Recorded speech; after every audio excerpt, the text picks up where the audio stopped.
வணக்கம்.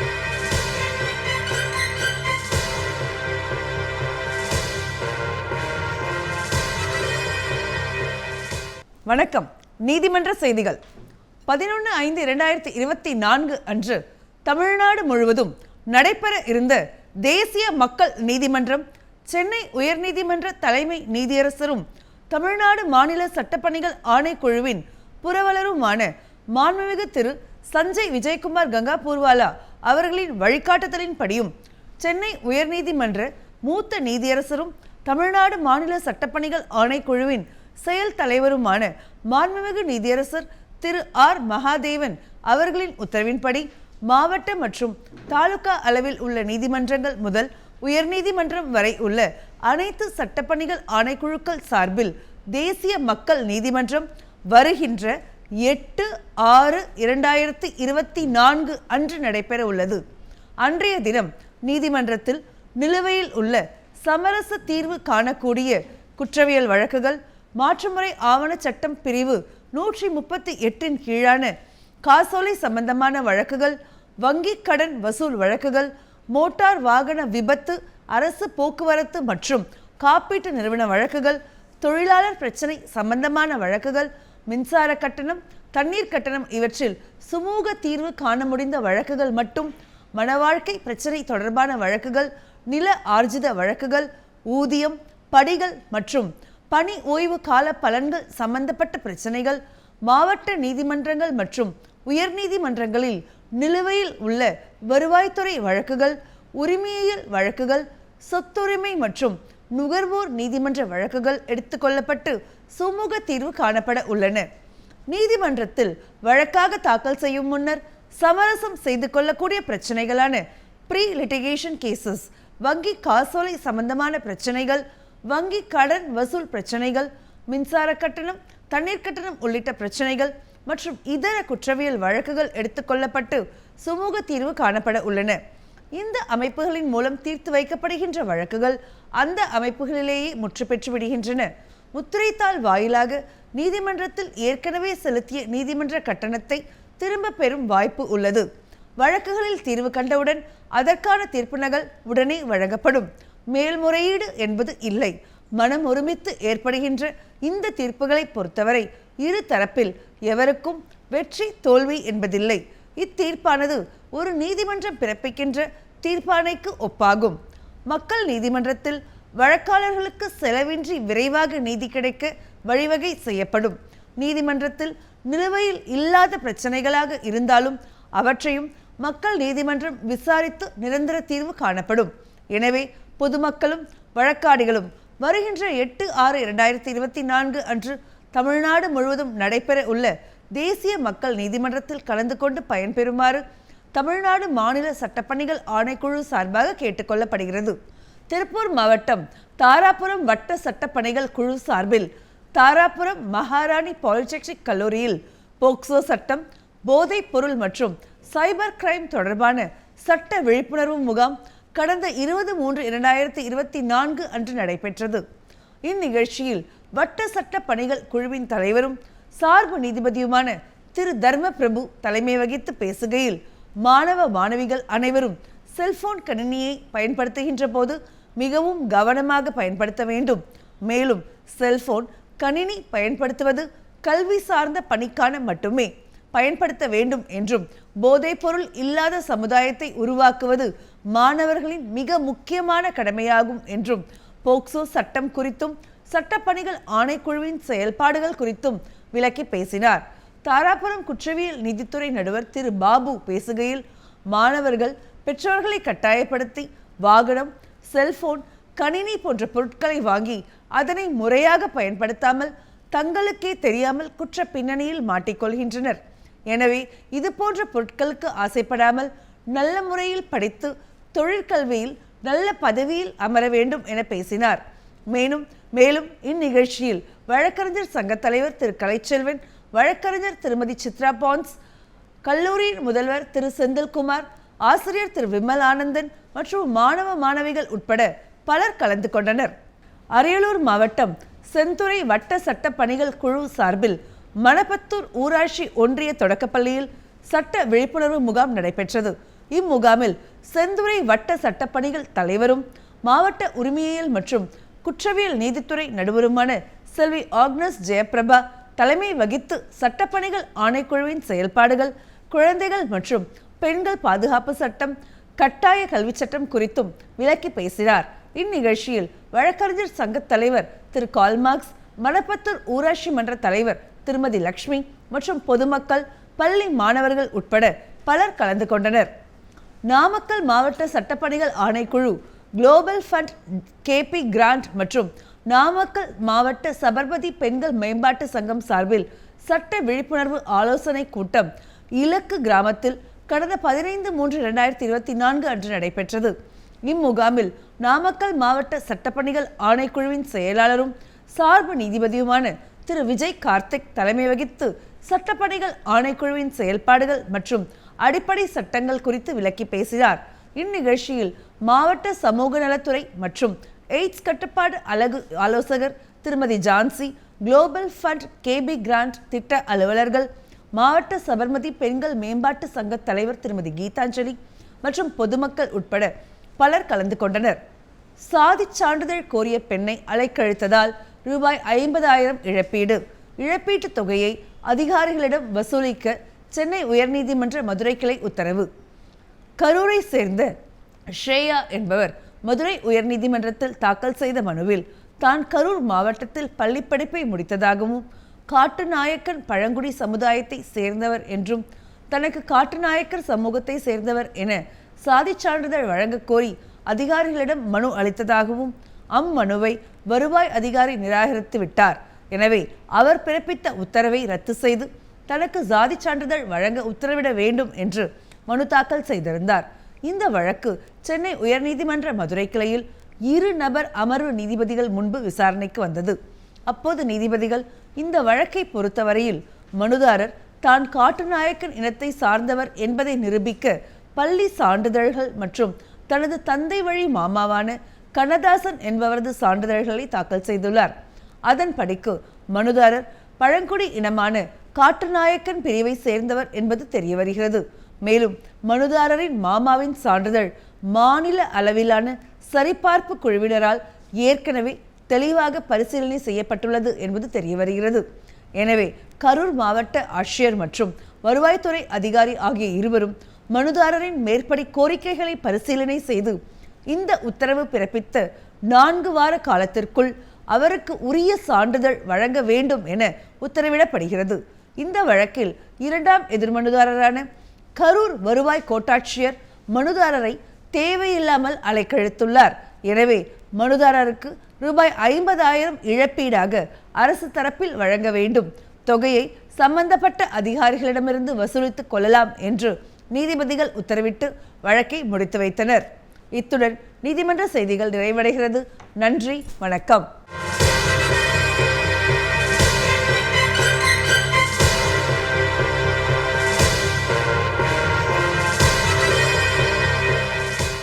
வணக்கம். சட்ட தகவல்கள். இன்றைய சட்ட தகவல்கள் நிகழ்ச்சியில் கொடைகள், கிஃப்ட் பற்றி விரிவாக காண்போம். கொடைகள் என்றால் என்ன? கொடைகள் பற்றி சொத்துரிமை மாற்றுச் சட்டத்தின் 1882 சட்டத்தின் 122 முதல் 129 வரையிலான பிரிவுகள் விளக்கமாக எடுத்துரைக்கின்றன. கொடையில் கொடை வழங்குபவரை கொடை அளிப்பவர் அல்லது கொடையாளி என்றும், கொடையை பெற்றுக் கொள்பவரை கொடை ஏற்பவர் அல்லது கொடை பெறுபவர் என்றும் அழைப்பர். Donor and donee. கொடை ஆவணத்தின் மூலம் சொத்தின் உரிமை ஒருவரிடமிருந்து மற்றொருவருக்கு மாற்றமடைகின்றது. சொத்துரிமை மாற்றுச் சட்டத்தின் பிரிவு 5 வாழ்வோர்க்கிடையேயான கொடை பற்றி கூறுகின்றது. இது தவிர உயில் வழி கொடை, இறக்கும் தருவாயில் அளிக்கப்படும் கொடை ஆகிய பிற கொடைகளும் உள்ளன. பொதுவாக கொடையில் சொத்தின் கொடுக்கலும் வாங்கலும் இடம்பெற்றிருக்க வேண்டிய முக்கிய காரணிகளாகும். ஒரு ஆவணத்தை கொடை ஆவணம் என்று குறிக்கப்பட்டுள்ளதால் மட்டுமே அது கொடை ஆவணம் ஆகாது. குறிப்பிட்ட ஆவணத்தில் தரப்பினர்களாக ஈடுபட்டு உள்ளவர்களின் நோக்கம் என்ன என்பதை அறிந்தே அந்த ஆவணம் என்ன ஆவணம் என்பதை முடிவு செய்ய வேண்டும். கொடைக்குரிய முக்கிய காரணிகள்: சொத்தை மாற்றி தருபவர் அல்லது கொடை அளிப்பவர் ஒருவர் இருக்க வேண்டும். அம்மாற்றத்தை ஏற்க அல்லது கொடை பெறுபவர் ஒருவர் இருக்க வேண்டும். இவர்கள் இருவரும் இருவேறு சட்ட நபர்கள் ஆவர். அப்பொழுதிலிருக்கும் அசையும் மற்றும் அசையா சொத்தை கொடையாக வழங்க வேண்டும். கொடை அளிப்பவர் அவராக விருப்பப்பட்டு எவ்வித மறுபயனும் இன்றி கொடையை வழங்க வேண்டும். அவ்வாறு அளிக்கப்பட்ட கொடையை கொடை பெறுபவரோ அல்லது அவரது சார்பாக வேறொரு நபரோ ஏற்றுக்கொள்ள வேண்டும். அவ்வாறு அளிக்கப்பட்ட கொடையை கொடை அளித்தவரின் வாழ்நாளுக்குள்ளும் அவர் கொடையை வழங்க தகுதியுடையவராக இருப்பதற்குள்ளும் கொடை பெறுபவரால் ஏற்றுக்கொள்ளப்பட வேண்டும். அசையா சொத்தை கொடையாக வழங்கும் பொழுது அக்கொடை ஆவணம் கண்டிப்பாக பதிவு செய்யப்பட்டதாகவும் அதில் கொடை அளிப்பவரோ அல்லது அவரது சார்பாக வேறொருவரோ கையெழுத்து செய்திருக்க வேண்டும். அந்த ஆவணத்திற்கு குறைந்தபட்சம் 20 சாட்சி கையெழுத்து செய்திருக்க வேண்டும். கொடை சொத்து அசையும் சொத்தாக இருந்தால் அதை கொடையாக கொடுக்கும் பொழுது அசையா சொத்தை கொடையாக கொடுக்க என்னென்ன வழிமுறைகள் பின்பற்றப்படுகின்றனவோ அதே வழிமுறைகளை கடைபிடித்து கொடுக்கலாம். அல்லது விற்பனையில் பொருட்கள் எவ்விதம் ஒப்படைக்கப்படுமோ அது போலவும் கொடுக்கலாம். முகமதியர்களால் வழங்கப்படும் கொடை அளிப்பதில் முகமதியர்களுக்கு அவர்களது தனிப்பட்ட சட்டமே பின்பற்றப்படுகின்றது. முகமதியர்களால் வழங்கப்படும் கொடைக்கு சொத்துரிமை மாற்று சட்டத்தில் கூறப்பட்டுள்ள 122 முதல் 128 வரையிலான பிரிவுகள் பொருந்துவதாக இருந்தாலும் முகமதிய சட்டத்திற்கும் சொத்துரிமை மாற்று சட்டத்தின் பிரிவுகளுக்கும் இடையே முரண்பாடு தோன்றமானால் அப்பொழுது முகமதிய சட்டமே பின்பற்றப்படும். இது பற்றி சொத்துரிமை மாற்று சட்டத்தின் பிரிவு 129 விளக்கம் அளிக்கின்றது. அறுதி ஆவணம் செட்டில்மெண்ட் டீட் கொடைகள் பற்றி சொத்துரிமை மாற்று சட்டத்தின் 122 முதல் 129 வரையிலான பிரிவுகள் விளக்கமளிக்கின்றன. ஆனால் இப்பிரிவுகள் எதிலும் அறுதி ஆவணம் பற்றி எவ்வித குறிப்பும் சொல்லப்படவில்லை. இவ்வாறாக அறுதி ஆவணத்திற்கு சொத்துரிமை மாற்று சட்டத்தின் மேற்கூறிய பிரிவுகள் எதிலும் விளக்கம் அளிக்கப்படாவிட்டாலும் நமது மாண்புமிகு உச்சநீதிமன்றமும் மாண்புமிகு உயர்நீதிமன்றங்களும் ஏனைய விசாரணை நீதிமன்றங்களும் அறுதி ஆவணம் சம்பந்தப்பட்ட வழக்குகளுக்கு மேற்கூறிய சொத்துரிமை மாற்று சட்டத்தின் 122 முதல் 129 வரையிலான பிரிவுகளின் அடிப்படையிலேயே தீர்வு கண்டு வருகின்றன. அறுதி ஆவணம் பற்றி குறித்த வகை நிவாரண சட்டத்தின் பிரிவு 2B இந்திய வாரிசு உரிமை சட்டத்தில் கூறப்பட்டுள்ள உயில் பின் இணைப்பில் இடம்பெறாத அசையும் மற்றும் அசையா சொத்தில் தொடர்ந்து வரும் சட்டப்படியான உடைமை உரிமையை மாற்றி கொடுக்க வகை செய்தல் அல்லது வகை செய்ய ஒப்புக்கொள்ளும் முறை ஆவணமே அறுதி ஆவணம் எனப்படும் என விளக்கம் அளிக்கப்பட்டுள்ளது.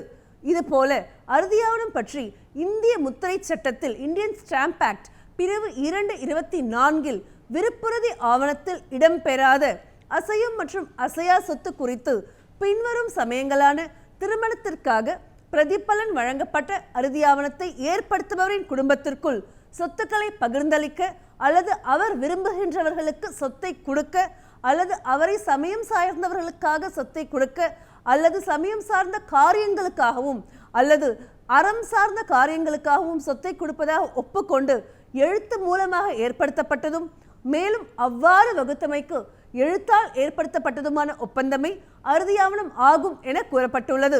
கொடை பற்றி மேலும் விவரங்கள்: ஒருவருக்கு உரிமையுள்ள அப்பொழுது இருக்கும் அசையும் மற்றும் அசையா சொத்தினை அவராக விருப்பப்பட்டு தன்னிச்சையாக எவ்வித மறுபயனும் இன்றி மற்றொருவருக்கு உரிமை மாற்றம் செய்வதே கொடையாகும். அவ்வாறு அளிக்கப்படும் கொடை கொடையாக பெறுபவராலோ அல்லது அவருக்காக வேறொருவராலோ ஏற்றுக்கொள்ளப்பட வேண்டும். அவ்வாறு வழங்கப்பட்ட கொடையை கொடை அளிப்பவரின் வாழ்நாளுக்குள்ளும் அக்கொடையை வழங்க அவர் தகுதி உடையவராக இருப்பதற்குள்ளும் கொடை பெறுபவரால் ஏற்றுக்கொள்ளப்பட வேண்டும். கொடையை ஏற்றுக்கொள்வதற்கு முன் கொடை பெறுபவர் இறந்துவிட்டால் அக்கொடை இல்லா நிலையை அடையும். கொடை அளிப்பவர் டோனார் உரிமை வயது சட்டம் பிரிவு 3(1) கூறப்பட்டுள்ளபடி 18 வயது நிரம்ப பெற்ற உரிமை வயதை அடைந்தும் உரிமை மாற்றத்தின் இயல்பையும் அறிந்துள்ள ஒருவர் கொடை வழங்கலாம்.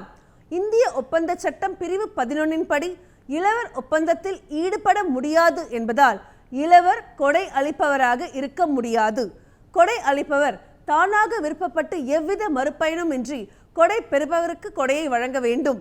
கொடை அளிப்பவருக்கு சட்டப்படியாக உரிமையானதும் அப்பொழுது இருக்கக்கூடியதுமான சொத்தை மட்டுமே அவர் கொடையாக பிறருக்கு வழங்க முடியும். கொடைக்கான முக்கிய கூறுபாடுகள் என்னவென்றால், கொடை சொத்தின் சுவாதீனத்தை ஒப்படைத்தாலும் அதனை ஏற்றுக்கொள்ளுதலும் ஆகும். கொடையை ஏற்றுக்கொள்ளாவிட்டால் அது கொடையாக கருதப்படாமல் உரிமமாக கருதப்படும். கொடை அளித்தவரின் நோக்கத்தை தெரிந்து கொள்ள அந்த ஆவணத்தை முழுவதுமாக படித்து பொருள் காண வேண்டும். ஒரு இந்து கூட்டு குடும்பத்தின் உரிமையாளர் பாகம் பிரியாத கூட்டு குடும்ப சொத்தில் உள்ள தன் பாக சொத்தை சில நேரங்களை தவிர பொதுவாக கொடை வழியாகவோ இறுதி பத்திரம் மூலமாகவோ பிறருக்கு வழங்க முடியாது. இந்து சட்டத்தில் கூறப்படும் கூட்டு உரிமையாளருக்கும் கூட்டு குடும்பத்திற்கும் உள்ள வேறுபாடு என்னவென்றால், கூட்டு உரிமையாளர் என்பவர் கூட்டு குடும்பத்தினரை விட நெருக்கமானவராகவும் சொத்தில் அப்பொழுது நலன் உள்ளவராகவும் அவர் விரும்பும் போது பாகப்பிரிவினை கோர தகுதி உடையவராகவும் உள்ளவரே கூட்டு உரிமையாளர் ஆவார். அதாவது பாக பிரிவினை கோர யாருக்கு தகுதி உள்ளதோ அவரே கூட்டு உரிமையாளர் ஆவார்.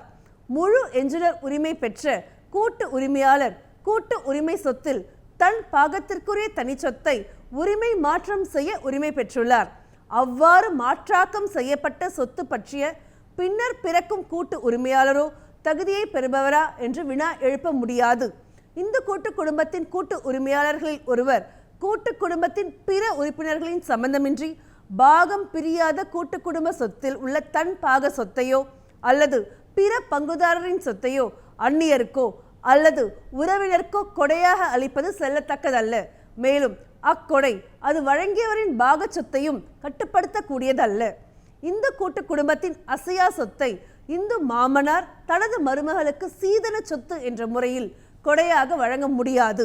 கூட்டு குடும்ப சொத்தில் பாகப்பிரிவினையின் மூலம் தந்தைக்கு கிடைத்த அசையா சொத்து முழுவதையுமே அவர் தனது மனைவிக்கு கொடையாக கொடுத்தது.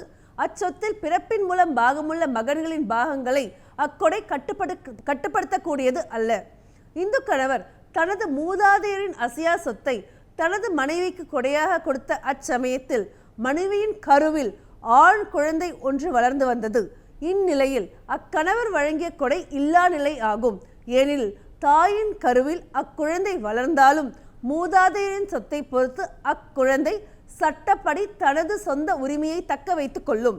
அக்குழந்தைக்கு விரோதமாக வழங்கப்பட்ட கொடையை அக்குழந்தை எதிர்காலத்தில் நீக்கரவு செய்ய எவ்வித சட்ட நடவடிக்கையும் மேற்கொள்ள வேண்டியதில்லை.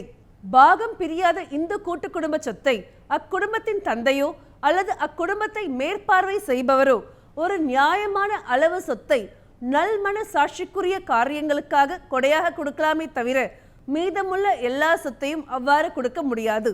நியாயமான அளவிற்கு உட்பட்ட சொத்தை தந்தையோ அல்லது அக்குடும்பத்தின் நிர்வாகியோ நல்மன சாட்சிக்குரிய காரியங்களுக்காக கொடையாக வழங்குவதை இந்து சட்டம் அனுமதிக்கின்றது. பயஸ் ஆப்ளிகேஷன். நியாயமான அளவிற்கு உட்பட்ட சொத்து என்பது கொடை சொத்தின் அளவை மட்டும் வைத்து நிர்ணயிக்கக்கூடியதல்ல, அச்சொத்தின் முக்கியத்துவத்தை கொண்டு நிர்ணயிக்கக்கூடியதாகும்.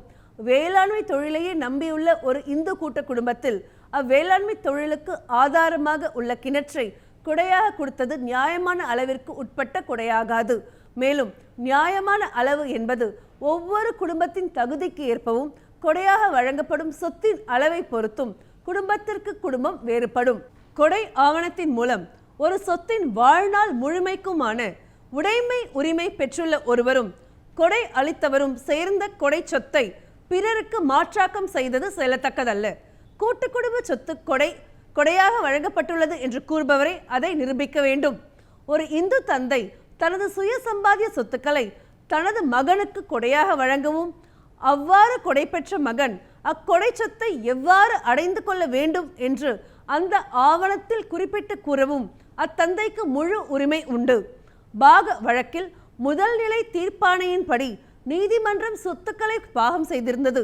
அதன்படி சொத்துக்களை பாகம் பெற்ற பங்குதாரர்கள் தங்கள் பாக சொத்துக்களை கொடையாக வழங்கலாம். இறுதிநிலை தீர்ப்பாணை பிறப்பிக்கப்படும் வரை அவர்கள் கொடை வழங்க காத்திருக்க வேண்டியதில்லை. ஆயுள் பாத்திய உரிமையுடன் சொத்து ஒன்று விதவை ஒருவருக்கு அவரது வாழ்க்கை பராமரிப்பு செலவிற்காக கொடுக்கப்பட்டிருந்தது. ஆனால் இந்து வாரிசு உரிமை சட்டம் பிரிவு 14(1) மற்றும் 2 படி அச்சொத்திற்கு அவ்விதவை முழு உரிமையாளர் ஆனதால் அச்சொத்தை தனது மகளுக்கு கொடையாக வழங்கியது சட்டப்படி செல்லத்தக்க கொடையாகும். இறந்துவிட்ட நபரின் சட்டப்படியான மனைவி இல்லாத ஒரு பெண்ணால் இறந்துவிட்டவரின் சொத்தை கொடையாக கொடுத்தது செல்லத்தக்கதல்ல. ஏனெனில் அப்பெண் இறந்துவிட்டவரின் சொத்திற்கு வாரிசாக மாட்டார். நிறுவனம் ஒன்றில் ஒருவருக்குள்ள பங்கான அசையும் சொத்தை அவர் பிறருக்கு கொடையாக வழங்கலாம். நேயர்களை, சட்டம் சம்பந்தமான கேள்விகளை அனுப்ப வேண்டிய முகவரி: உறுப்பினர் செயலாளர், தமிழ்நாடு மாநில சட்டப்பணிகள் ஆணைக்குழு, வடக்கு கோட்டை சாலை, சென்னை உயர்நீதிமன்ற வளாகம், சென்னை 600104. இந்நிகழ்ச்சிகளை யூடியூபில் பார்க்க டிடி தமிழ் நீதிமன்ற செய்திகள் என்ற பக்கத்தில் பார்க்கலாம். இத்துடன் சட்ட தகவல்கள் நிறைவடைகிறது. நன்றி, வணக்கம்.